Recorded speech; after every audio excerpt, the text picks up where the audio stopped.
बिस्मिल्लाहिर्रहमानिर्रहीम। आज की इस वीडियो में हम पढ़ेंगे manufacture of sodium hydroxide from brine. Sodium hydroxide की मैन्युफैक्चर हम किस तरह करेंगे ब्राइन से। देखिए, ये प्रोसेस किस अपरेटस में होता है, उसका नाम क्या है, उसकी कंस्ट्रक्शन क्या है, ये वर्क किस तरह करता है, ये सब हम इस वीडियो में पढ़ेंगे। इस वीडियो को देखने के बाद आपको ये concept manufacture of sodium hydroxide from brine ना सिर्फ क्लियर हो जाएगा, बल्कि आपका कॉन्सेप्ट इससे इस तरह क्लियर हो जाएगा कि आपको इसे फिर याद करने की ज़रूरत भी नहीं पड़ेगी। देखिए, गारंटी हम आपको देते हैं, तवज्जो आप हमें दीजिएगा और हम अपने आज वाले टॉपिक पर शुरू करते हैं। बिस्मिल्लाह करते हैं। हमें पता है आप बड़े कीमती लोग हो, आपका टाइम भी कीमती है। Time is money baby. तो टाइम कीमती है, तो चलो इसे ज़ाया नहीं करेंगे और शुरू करेंगे। ठीक है। So manufacture of sodium hydroxide from brine. अब ब्राइन क्या है हमारे पास? Brine is basically the concentrated solution of salt. Concentrated aqueous solution of salt is called brine. देखिए, हमने साल्ट को, सोडियम कॉमन साल्ट भी जिसे हम कहते हैं NaCl, ये हमारे पास साल्ट, इसको हमने पानी में डाल दिया तो हमारे पास बन गया एक्वस सोल्यूशन। सही। अच्छा, अब सोडियम NaCl की सोडियम क्लोराइड की कंसंट्रेशन हमने बढ़ा दी, सोडियम क्लोराइड को हमने मज़ीद पानी में डाल दिया तो हमारे पास बन जाएगा concentrated aqueous solution of sodium chloride of NaCl। अच्छा, इस concentrated solution of sodium chloride को हम कहते हैं ब्राइन। सो इस सॉल्यूशन से हमारे पास सोडियम हाइड्रोक्साइड किस तरह प्रिपेयर होगा, ये हम इस वीडियो में पढ़ेंगे। ये सब प्रोसेस होता है हमारे पास एक अपरेटस में जिसे हम कहते हैं नेल्सन सेल। Nelson cell. अब इसकी कंस्ट्रक्शन किस तरह, नेल्सन सेल की कंस्ट्रक्शन किस तरह होती है, ये वर्क किस तरह करता है, अब इसकी तरफ आते हैं। देखिए, ये नेल्सन सेल की कंस्ट्रक्शन है। ये बेसिकली हमारे पास एक कंटेनर होता है जिसमें परपोरेटेड यू शेप ट्यूब होता है जो स्टील का बना हुआ है। ये एक U shape perforated U shape tube है जो स्टील का बना हुआ है और ये एज ए कैथोड एक्ट करेगा। एनोड होगा दरमियान में, इसके दरमियान में एनोड होगा। सही है। एनोड हमारे पास बनेगा ग्रेफाइट का। अच्छा, अब कैथोड की कवरिंग हमने की हुई होती है एस्बेस्टस से, पोरस एस्बेस्टस लाइनिंग। ये है पोरस एस्बेस्टस लाइन। अच्छा, जो कैथोड होगा ये भी हमारे पास परपोरेटेड होगा, कैथोड में भी सुराख होंगे। सही है। ये आगे आपको पता चल जाएगा कि कैथोड में हमारे पास क्यों सुराख होंगे और ये क्यों, ये पोरस एस्बेस्टस लाइनिंग हमने इसकी की हुई होती है, ये आपको आगे पता चल जाएगा। सिर्फ आप ये याद कर लें कि इसमें हमारे पास एक यू शेप ट्यूब होता है जो इसे कैथोड एक्ट करता है, दरमियान में इसके एनोड होता है जो ग्रेफाइट का बना हुआ होता है। अब कैथोड पर जो चीज़ बनेगी वो यहाँ से निकलेगी, एनोड पर जो चीज़ बनेगी वो यहाँ से निकलेगी और इस पाइप के थ्रू हम सोडियम क्लोराइड डाल सकते हैं। यहाँ तक तो आपको समझ आ गया। अब यहाँ पर जब इलेक्ट्रोलाइसिस प्रोसेस शुरू हो जाता है, प्रोसेस हमारे पास क्या शुरू होगा? इलेक्ट्रोलाइसिस। अब इलेक्ट्रोलाइसिस हमारे पास शुरू होगा तो इलेक्ट्रोलाइसिस के जरिए हमारे पास एनोड जो होगा, इलेक्ट्रोलाइसिस के जरिए हमारे पास एनोड पर Cl2 बनेगा।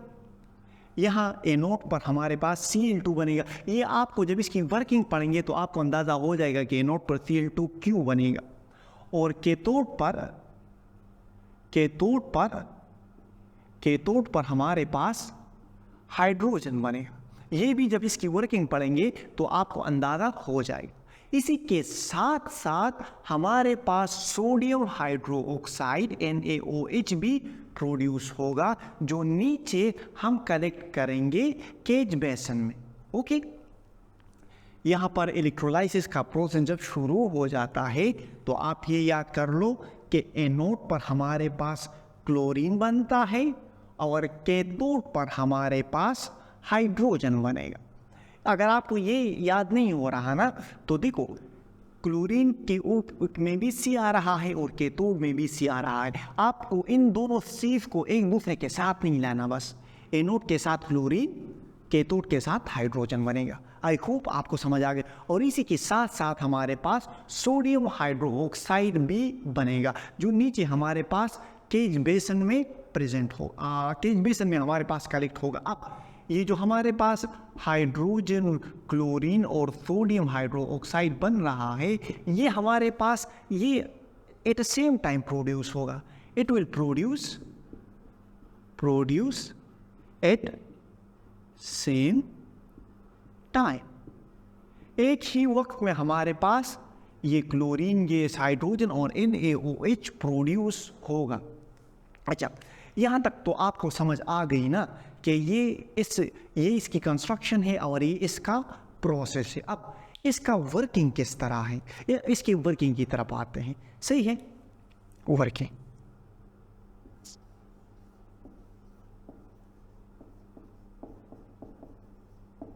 अच्छा, सोडियम यहाँ पर ब्राइन सोल्यूशन में हमारे पास क्या है, वाटर है और सोडियम क्लोराइड है। ये हो गया हमारे पास H2O होता है ब्राइन सोल्यूशन में, हमारे पास एक्वस सोल्यूशन है तो एक इसमें हमारे पास वाटर होगा और सोडियम क्लोराइड होगा। अब वाटर के अगर हम आयनाइजेशन करें तो हमारे पास 2H प्लस आयन बनेंगे और 2OH माइनस आयन बनेंगे। अच्छा, अगर सोडियम क्लोराइड की हम ब्रेक डाउन कर लें तो हमारे पास 2Na प्लस आयन बनेंगे प्लस 2Cl माइनस आयन बनेंगे।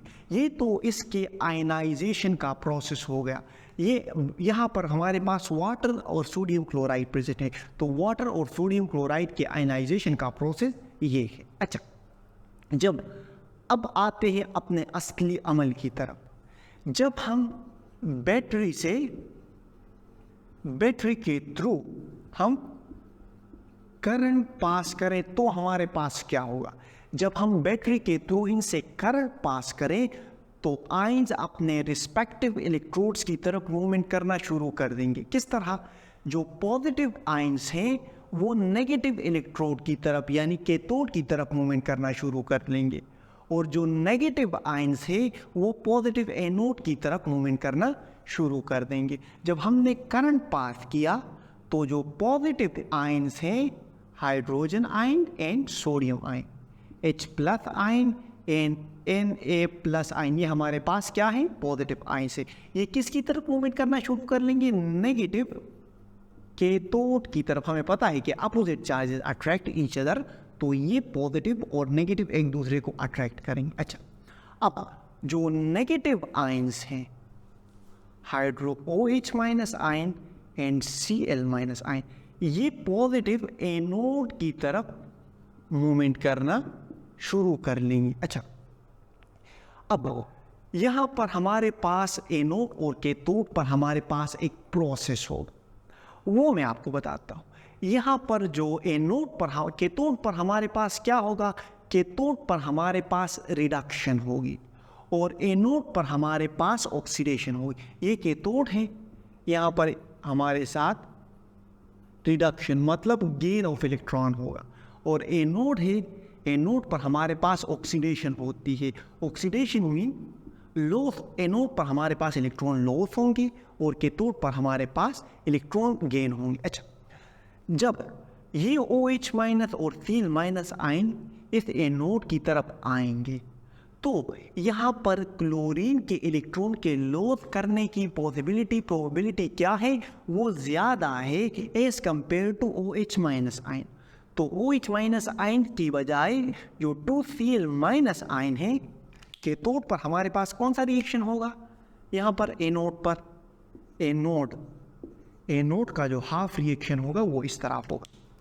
जो 2Cl माइनस आयंस हैं ये अपने इलेक्ट्रॉन लॉस कर लेंगे और Cl2 मॉलिक्यूल में Cl एटम में कन्वर्ट हो जाएंगे, लेकिन क्लोरीन एटम हमारे पास इंडिपेंडेंट एग्जिस्ट नहीं कर सकता, ये दूसरे एटम के साथ रिएक्ट कर लेगा और Cl2 मॉलिक्यूल बना लेगा और साथ में ये 2 इलेक्ट्रॉन लॉस कर लेगा।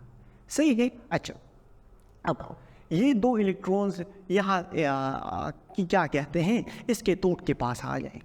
अब कैथोड के पास हमारे पास कौन से आयंस आ रहे हैं, H plus and Na plus. Cathode के पास कौन कौन से पॉजिटिव आयंस हैं, H प्लस और Na प्लस। अब सोडियम की बजाय, जो सोडियम है इसके बजाय हाइड्रोजन के साथ पावर ज़्यादा है कि ये इलेक्ट्रॉन ले। अब मतलब हाइड्रोजन जो है मजबूत ताकतवर है और ये सोडियम जो है ये बेचारा कमज़ोर है। तो जब खाना खाने की बारी आएगी और एक रोटी होगी तो इसमें तो ताकत ज़्यादा है, ये ज़रूर रोटी ज़बरदस्ती लेगा और ये बेचारा भूखा रह जाएगा। तो यहाँ पर हमारे पास जो होगा कि कैथोड पर जो हमारे पास गेन ऑफ इलेक्ट्रॉन हो रहा है तो वो हाइड्रोजन में होगा, क्योंकि हाइड्रोजन के इलेक्ट्रॉन के गेन करने की पॉसिबिलिटी ज़्यादा है, इसके गेन करने की पावर जो है वो सोडियम से ज़्यादा है। तो जो 2H प्लस आयंस हैं ये दो इलेक्ट्रॉन्स ले लेंगे और हमारे पास H2 गैस में कन्वर्ट हो जाएंगे। अब रहा हमारे पास Na प्लस बेचारा रह गया और OH माइनस बेचारा रह गया। अब यहाँ पर हमारे पास क्या रह गया, यहाँ पर हमारे पास बेचारा Na प्लस रह गया और यहाँ पर हमारे पास OH माइनस रह गया। तो अब Na प्लस और OH माइनस भी यही ब्राइन सोल्यूशन में ही प्रेजेंट है ना, तो ये कहेंगे कि भैया इनको छोड़ो, हम एक दूसरे के साथ बॉन्ड बना लेंगे, छोड़ो इनको, हम एक दूसरे के साथ बॉन्ड बना लेंगे। तो ये Na प्लस और OH माइनस ये एक दूसरे के साथ कंबाइन हो जाएंगे और NaOH बना देंगे। आई होप आपको समझ आ गया होगा। अब ये NaOH जो बनेगा हमारे पास, तो ये हमारे पास आएगा, नीचे आएगा। ये हमारे पास कैथोड भी पोरस है और एस्बेस्टस लाइनिंग जो है ये भी हमारे पास पोरस है। तो ये सोडियम हाइड्रोक्साइड जो है वो इस तरह नीचे आ जाएगा और यहाँ जो हमारे पास जो केज बेसन है इसके पे नीचे आके बैठ जाएगा। तो आप यहाँ पे देख लें, जो एनोड है उस पर क्लोरीन गैस बन रहा है और जो क्लोरीन गैस बनेगा वो हम कलेक्ट कर लेंगे थ्रू क्लोरीन आउटलेट, और जो हाइड्रोजन बन रहा है एनोड पर तो वो हम कलेक्ट कर लेंगे थ्रू हाइड्रोजन आउटलेट यहाँ पे। तो एनोड पर हमारे पास क्लोरीन बन रहा है, वो हमने यहाँ पर कलेक्ट कर लिया, और कैथोड पर हमारे पास हाइड्रोजन बन रहा है तो वो हमने यहाँ हाइड्रोजन आउटलेट पर कलेक्ट कर लिया। बाकी रहे Na प्लस और OH माइनस आयन, तो वो एक दूसरे के साथ कंबाइन हो जाएंगे और सोडियम हाइड्रोक्साइड बना लेंगे। ये एनोड पर रिएक्शन हो गया और ये कैथोड पर रिएक्शन हो गया। आई होप आपको समझ आ गया। अब इसका ओवरऑल रिएक्शन लिखते हैं कि इसका ओवरऑल रिएक्शन किस तरह होगा। ओवरऑल रिएक्शन मतलब इन सब बातों को छोड़ो, इन सब किस्सों को छोड़ो और खुलासा करो, ओवरऑल रिएक्शन करो। भैया हमारे पास टाइम नहीं है, ओवरऑल रिएक्शन करके दो हम। तो 2NaCl प्लस 2H2, तो हमारे पास क्या बनेगा, क्लोरीन गैस बन जाएगा, हाइड्रोजन गैस बन जाएगा और सोडियम हाइड्रोक्साइड बन जाएगा। सोडियम क्लोराइड ने 2 वाटर मॉलिक्यूल के साथ रिएक्ट किया तो हमारे पास Cl2H2 गैस और NaOH एज अ प्रेसिपिटेट यहाँ पे नीचे बैठ गया हमारे पास केज बेसन में। आई होप आपको समझ आ गया होगा कि हमने ब्राइन के थ्रू मतलब कंसनट्रेटेड सोडियम क्लोराइड से हमने सोडियम हाइड्रोक्साइड किस तरह बनाया। आई होप आपको इससे रिलेटेड तमाम कॉन्सेप्ट क्लियर हो गए होंगे। अभी भी इससे रिलेटेड कोई भी क्वेश्चन हो तो बिला झिझक पूछ ले हमसे, हम आपकी खिदमत के लिए हाजिर हैं। बाकी हंसते रहें, मुस्कुराते रहें, दिलों का ख्याल रखें, खुशियाँ बांटें। अल्लाह हाफ़िज़।